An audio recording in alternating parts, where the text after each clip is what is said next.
Allah tidak mengabulkan doa saya. Allah menolak doa saya. Jangan pernah bilang begitu. Karena penolakan Allah bisa jadi pemberian Allah. Contohnya, Nabi Allah Musa alaihissalam. Itu Nabi Musa alaihissalam itu diangkat menjadi Nabi umur 40 tahun. Dalam umur 40 tahun, dia harus menghadapi Fir'aun.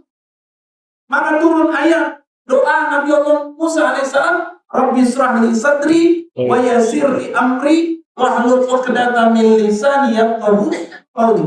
Itu ada dalam surat At-Taha. Ya Allah,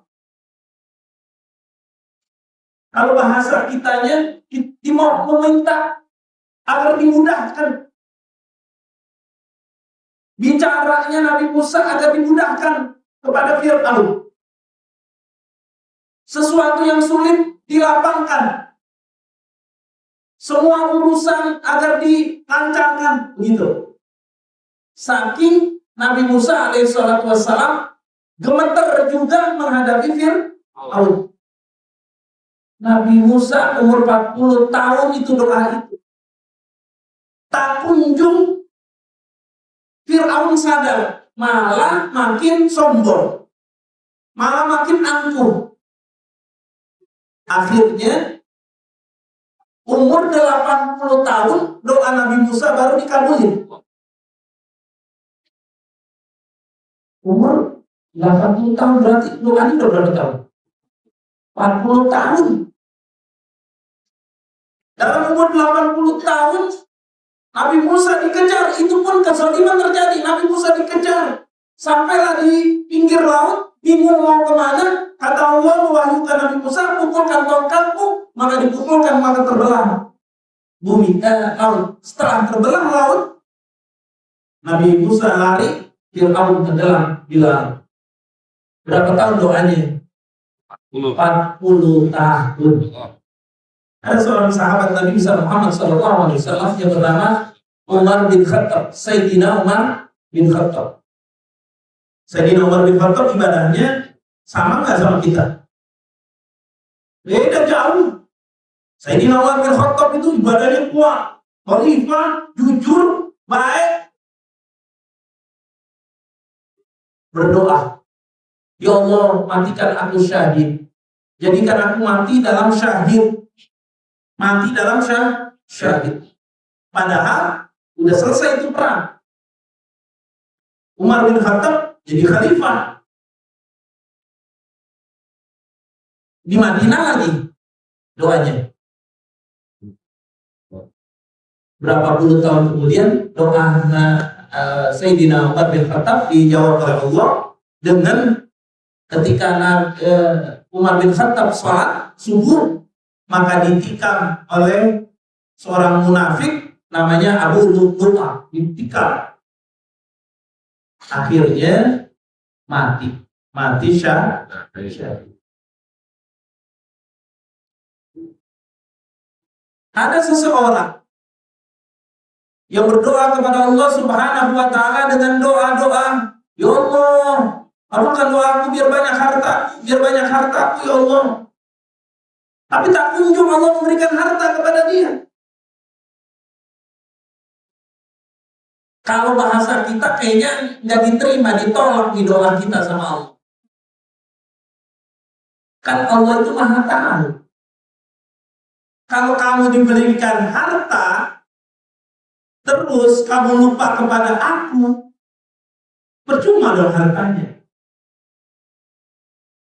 Bang Puput, doa dikabulkan, ya Allah, berikan aku jabatan. Jadilah dia pejabat.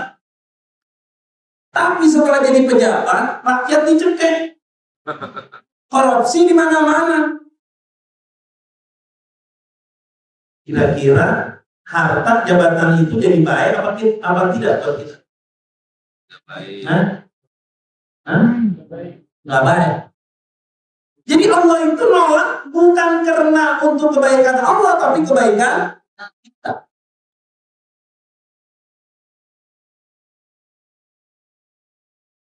Makanya kalau habis subuh Rasulullah doa, Allah marzuqni ilman nafi'an.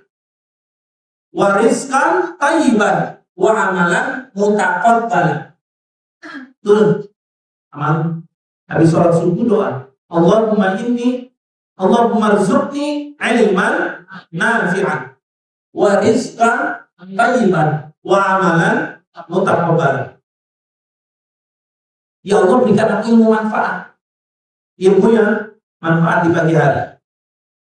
Wa rizqan thayyiban, rizki yang baik, yang bagus. Kalau saya tanya Ali, dulu waktu punya mobil, bilang rezekinya baik apa buruk? Baik. Setelah hilang, buruk. Allah Maha tahu. Berarti rezeki itu yang bikin buruk buat saya mungkin diambil dulu sama Allah untuk dikasih yang lebih baik daripada itu. Karena Ali nggak tahu ketika dia sedang setir mobil, ternyata dia kecelakaan, kakinya diamputasi contohnya, lalu dia tidak bisa ngapain. Tapi Allah Maha tahu, maka diambil dulu rezekinya untuk diberikan rezeki yang lebih baik daripada itu. Gitu. Mas Yadi, anaknya sakit. Dalam anak yang sakit ini, rezeki kesehatan dia sebagai orang tua, kebahagiaan hilang separuh. Nah, kalau anak sakit, gimana kita?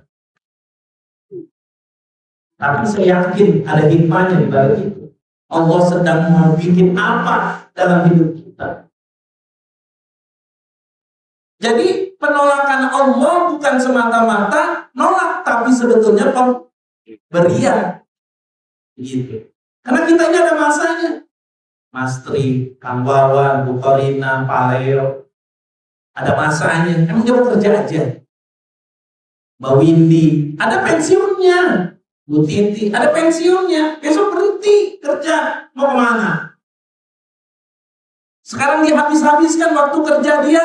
Selain dia bekerja, dihabiskan tenaganya, pikirannya untuk agama, untuk ibadah kepada Allah. Capek, lelah, letih pulang kerja. Karena saya tahu besok saya akan berhenti kerja. Sekarang pun waktunya saya untuk ibadah kepada Allah. Tentunya ketika kita kerja dengan tidak kerja ketika ibadah kepada Allah, nilai ibadahnya pun berbeda.